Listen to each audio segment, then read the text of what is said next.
You're listening to Masters Decoded podcast series.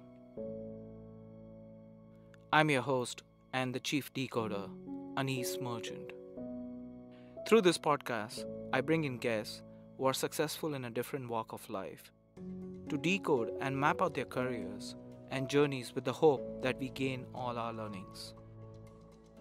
The world around us is changing exponentially, and how the impact of artificial intelligence, technology, and other socioeconomic factors have either influenced or enhanced my guests' careers.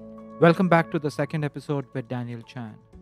In today's episode, we continue our conversation from last week, where we look at how his family has enabled him to be where he is today.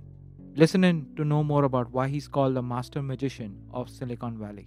You spoke a little bit about your family. Your wife is also helping you out. She's a great content and creative. Your children, both of them, are performing tricks and you've taught them. How has family supported or influenced your entire career as you've gone through this phase of your journey?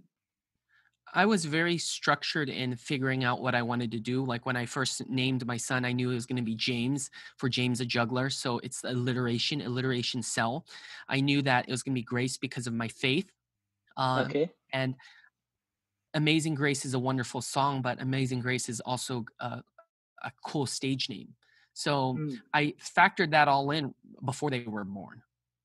Wow. So I Okay. planned out the fact that I was going to teach my son how to juggle 5 balls, 3 flaming torches before he was born. I actually planned that out. So a lot of the other things that I'm planning out in the future, like getting investors and other things, that's actually very strategic in me going on both your podcast and many other podcasts, because I'm looking for other business people, other investors, because there's a lot of people who hire me who are billionaires. They have given away $1 billion to certain organizations. They're worth like $4 to $10 billion. And they want to support the arts. Some of them are Asian, so that some of them want to support Asian entertainers, but they don't see me as a business person. They see me as like, oh, you're a really good magician, but I don't Mm-hmm. really see the business model. I don't see anything behind that. So they don't know that everything that I approach is from a very strategic place. I don't take very many risks. Every single risk I take is very safe, and I treat my money very safe, just like I'm going to treat my investors' money. When I went to build a venue. So my next stage is teaching enough people so that I fill in the gaps, so I don't have to travel to as many shows, so I can 5 or 10x what my current fees are, Hmm. so that I can specifically custom tailor things, and I can have an army of magicians. So when I do have a permanent venue, those people can entertain at my venue um, in a it, with their specialties. It's almost like a stand-up comedy club. I'm not trying to, don't get me wrong, I'm not trying to relate magicians to comedians, but it's almost like what you're trying to think about is how can I create a stand-up club where any comedian can come and entertain people. It's almost to that effect where magic can be also an entertainment which dazzles and baffles individuals or people, right? There's a place in Hollywood, California called the Magic Castle. When you Hmm. walk into the room, you speak to the owl, open sesame, and a bookshelf slides off to the side and you can enter. It's a members only club. There's other magic clubs like Chicago Magic Lounge and Yep. Shanghai Magic Theater. So I've spent my career flying around the world seeing these magic clubs in Hawaii and many other places. The ironic thing is there's no magic club in the Bay Area. With so much wealth accumulated in the Bay Area, I feel that it would be perfect to have that. And having a full supply chain, people don't, when I started talking to investors, they said, we don't want to just invest in you because if something happened to you, Yep. we don't have an investment. So they asked, who's on your team? So I'm trying to build up a team that they can invest in. And that's something that I want to do is merge fine dining, like Michelin rated dining or Michelin rated chefs, with magic, so it becomes a destination so people would actually plan their vacations. Thomas Keller is one of the great chefs of the French Hmm. Laundry. He's a 3-star Michelin rated chef. Everyone in the world who knows fine dining knows of him, and they'll make a trip to his place, plus probably 5 or 10 other places in the world. There's very famous chefs. I want to actually get 1 or 2 stars with chefs and incorporate magic, so people will fly around the world to this destination, because the Magic Castle has already done it. So it just proves that that concept can be done. And they don't even have a Michelin rated chef. So if we can attract the talent and have that cultivation of talent and also even a higher caliber, I believe that it can be a destination. Pretty impressive. So talking about just changing gears, and you spoke about you want to be known as the Zoom magician. Has Zoom reached out to you and said, hey, why don't we partner? Because we are No. almost, okay. They should. Yeah, I think that's also why I'm on these business podcasts, is people are starting to recognize it. I've performed for congressmen recently. Okay. I performed for AirBnB several times for their staff, Nintendo, Google again. I can't remember, but we have quite a new big list of clients that have just hired me. McKinsey and Company, Twitch hired me recently. And some of these shows have been rebroadcast on Facebook or other platforms.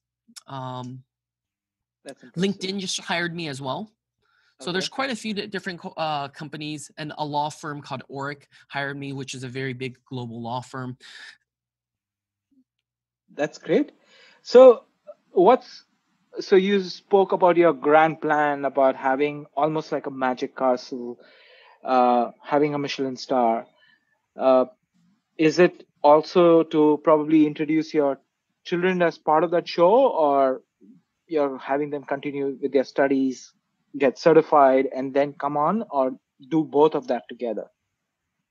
I can see that there's business wise, I've already made the path, so it's going to be easier. If they decide to do something else, that's fine, but I would prefer that they would carry on, or at least leave some part of it in their life. Not everyone is meant to be a magician, but other people are meant to be directors or agents or doctors or whatever else that they have true interest in, but they see that I'm passionate about my shows. I did a show recently. I slept at 1 a.m. I believe. I woke up at about 4:30, and that's how passionate about it. And I didn't complain. I loved that day. Literally, I woke up for a 5:30 show at 4:30 just to get ready for a show across the world in a different time zone. Wow. And you have to be passionate like that to get to the levels. Whatever they do, I want them to be really passionate about it, regardless of what they choose to do. That's impressive. Dan, we are almost on top of our conversation today, but is there any specific message you want to go ahead and leave a magical note for the audience today? Yeah, I wanted to have people reach out to me through my website, danchanmagic.com. There's a lot of information, a lot of content, lots of videos. You can see what we're up to.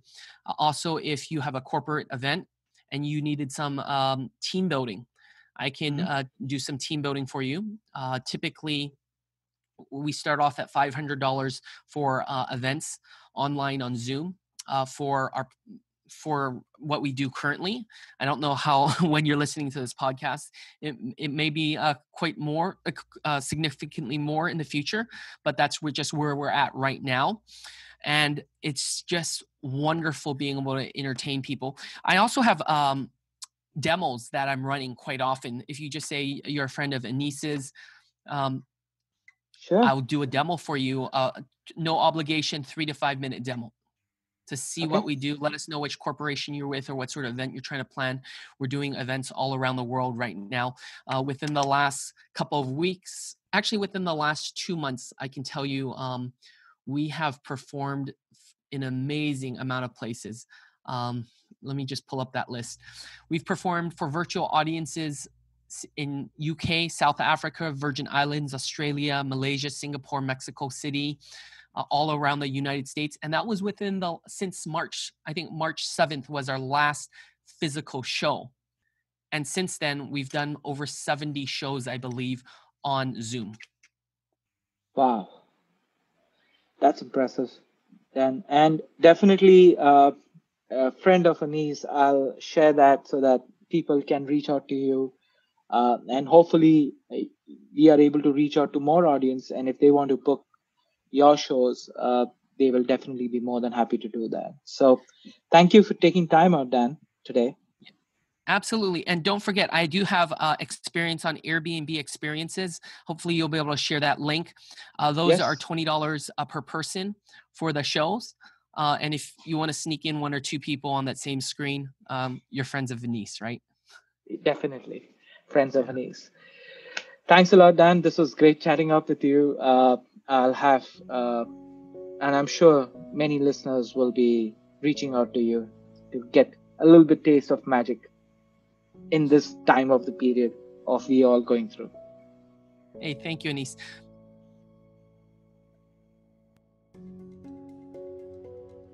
Thank you for listening in. And we close yet another episode of Masters Decoded. If you've enjoyed the episode, please, you can help us out by sharing it on social media. I would personally appreciate that.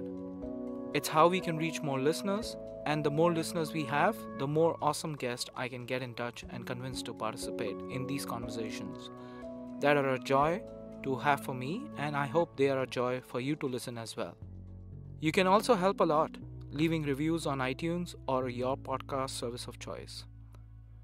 Reviews are surprisingly helpful in supporting the podcast to get to more listeners. If this episode has intrigued you, I would request you to subscribe to the podcast to stay up to date and get notified to the future episodes. With that, I bid you and see you in the next episode.